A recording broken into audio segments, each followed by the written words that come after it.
సిద్దిపేట జిల్లాలో మాత్రం దారుణం చోటు చేసుకుందని చెప్పవచ్చు. భార్య శ్రీలతను హత్య చేసిన తర్వాత తన కూతురుపై కూడా హత్య ప్రయత్నం చేసి, ఆ తర్వాత ఆ కత్తితో గాయపరిచి ఒక పురుగుల మందు తాగించారని చెప్తున్నారు. తర్వాత కొడుకు అజయ్‌ని దాడి చేసే ప్రయత్నంలో కొడుకు తప్పించుకున్నాడని చెప్పి తెలిసింది. అసలు వాస్తవాలు ఏంటి? అసలు ఏం జరిగింది మాత్రం తన కొడుకు ఎల్లయ్య కొడుకు, ఆ తర్వాత అజయ్ ఉన్నారు. అసలు అజయ్ నిజంగానే అసలు ఈ ఘటన ఎప్పుడు జరిగింది? ఎట్లా జరిగింది? నైట్ 1కి అట్లా వచ్చి అది కోసినట్టు ఇక్కడ కోసిండు. మా అమ్మకేమో చనిపోయింది. మా అక్కకి రాగానే మా అక్క అరిచింది. ఆ, ఇట్లా వచ్చినప్పుడు అరిస్తే నేను లేచిన. ఎందుకు ఇట్లా వేస్తున్నావు అంటే నిన్ను కూడా చంపేస్తా, నువ్వు ఉండొద్దు, నేను ఉండొద్దు, ఎవరు ఉండొద్దు అని అన్నాడు.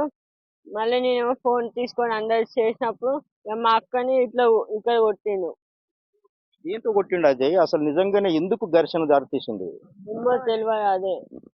అది ఏమో దేనికి కొట్టిందో తెలియదు. రోకల్ బండ క- లడ్డు ఉండే కట్టెతోటి ఇలా కొట్టిండు. నీపై కూడా దాడి చేశాడు, నువ్వు తప్పించుకున్నావు అంటున్నారు. నిజంగానే గాయాలైనాయా నీకు? ఏమైతే కాలే కానీ తప్పించుకున్నా. చంపనీకి వచ్చింది దేనితోటి రాడు తీసుకొచ్చిండా? చాకు. చాకు తీసుకొచ్చిండు. మరి ఇంట్లో గడ్డి మంది ఎక్కడిది? అసలు ఎందు నుంచి ప్లాన్ ఏమైనా చేస్తారా? గతంలో గొడవలు అయ్యాయా మీ మమ్మీకి మా డాడీకి ఏమన్నా? చిన్న చిన్న అయినాయి, చిన్న చిన్న అయినాయి. అప్పుడు లొల్లుత అయింది. మళ్ళీ నేను ఇప్పుడు ఏమన్నా అని మా అమ్మమ్మ వాళ్ళకి చెప్పి తీసుకొచ్చింది. చూడొచ్చు, నిజంగా తన తల్లి ఏదైతే శ్రీలత తల్లి ఉందో తల్లి కూడా ఇక్కడ ఉన్నారు. నిజంగా ఏం జరిగిందమ్మా, మీకు ఎట్లా తెలిసింది? అసలు గతంలో ఏమన్నా ఇక్కడ శ్రీలతకు ఎల్లయ్యకు గొడవలు జరిగాయా? అసలు ఏంటి పరిస్థితి?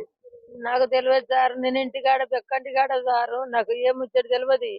నా బిడ్డ నా అల్లుడు నా పిల్లలు మంచిగానే ఉంటుర్రు అనుకున్నా సార్. నేను నిన్ననే వచ్చిర్రు. ఇంటికాడికి వెళ్ళి ఓ బియ్యం సంచి తీసుకొని బిడ్డ ఉండురు బిడ్డ అని అంటే అమ్మ ఉండం పిల్లలు ఉన్నారు హాస్టల్లోకి పోతారు అమ్మ అని అన్నది.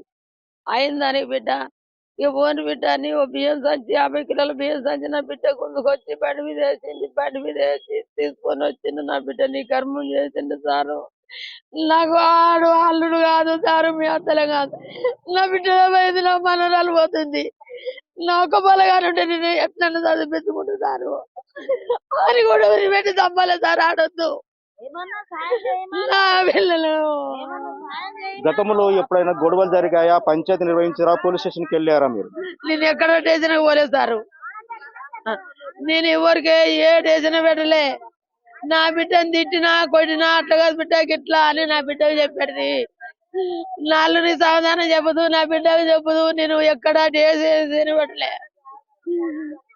ఒక్కనాడు ఆస్తు గొడవలు వచ్చినాయా, లేకుంటే ఎందుకు భార్య భర్తల మధ్య పంచాయతీ జరుగుతుందమ్మా? ఆస్తి లేదు. ఆయనకి ఏమొచ్చింది? ఒక 30 గాలు 30 గుంటలు వచ్చింది సారు. ఆయనకి ఏం లేదు. నేను ఆ దగ్గర నా బిడ్డ కంటే ఎక్కువ నేను ఆ దగ్గర ఉంచుకోను. నా బిడ్డకు అడు ఏమి లే. నా బిడ్డకు పెడుతున్న సొమ్ములు పెట్టుకున్న లగ్గం అప్పుడు అవి అమ్ముకున్నాడు.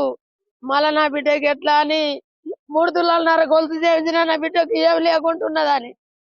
చూడొచ్చు, నిజంగా రాజేష్ తన సిస్టర్ అంటే ఏదైతే శ్రీలత ఉందో శ్రీలత సిస్టర్ కూడా ఇక్కడికి వచ్చారు. బంధువులు చాలా మంది ఉన్నారు. ఆ శ్రీలతను కూడా అడిగి తెలుసుకునే ప్రయత్నం చేద్దాం.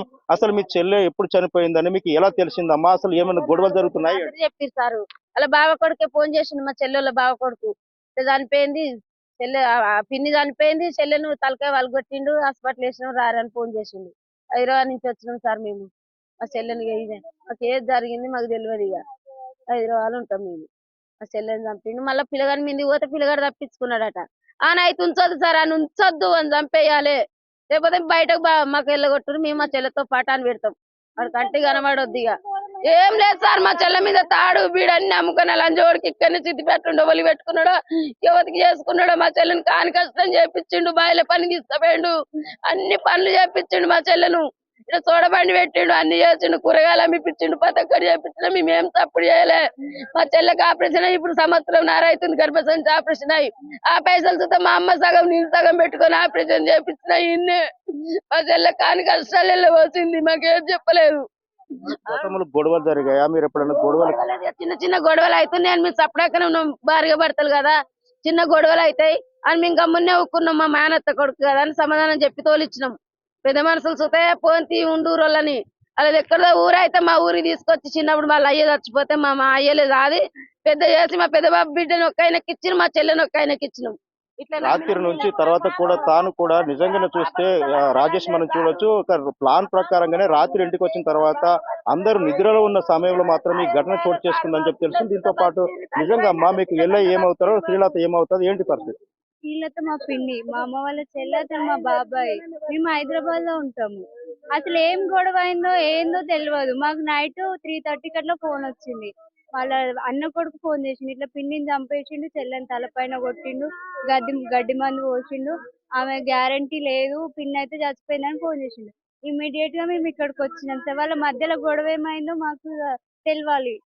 వాడు ఎందుకు అట్లా చేసిండో తెలియాలి. చూడొచ్చు నిజంగా చాలా మంది రాజేష్ తన కుటుంబ సభ్యులు కూడా ఉన్నారు. వాళ్ళందరూ కూడా అదే చెప్తున్నారు. అతను కూడా గతంలో మాత్రం మేము వద్దనుకున్న పంచాయతీ నిర్వహించి కూడా పోలీస్ స్టేషన్కి వెళ్లే వాళ్ళం కనుక మాకు న్యాయం చేసేయాలి పోలీసులు అని చెప్తున్నారు. సిద్దిపేట పోలీసులు మాత్రం కేసు నమోదు చేసుకొని ఆ చనిపోయిన శ్రీలత డెడ్ బాడీని తీసుకురావడం జరిగింది. మెరుగైన వైద్యం కోసం మాత్రము శ్రీలత కూతుర్ని హైదరాబాద్ పంపించారు. తర్వాత అజయ్ కూడా తప్పించుకునే ప్రయత్నం చేసుకుని బయటకు వెళ్ళడం వల్ల ఆయన ప్రాణాలు దక్కించుకున్న పరిస్థితి అయితే ఇక్కడ పోలీసుల ద్వారా కావచ్చు లేకపోతే కుటుంబ సభ్యుల ద్వారా మనకు తెలుస్తుంది.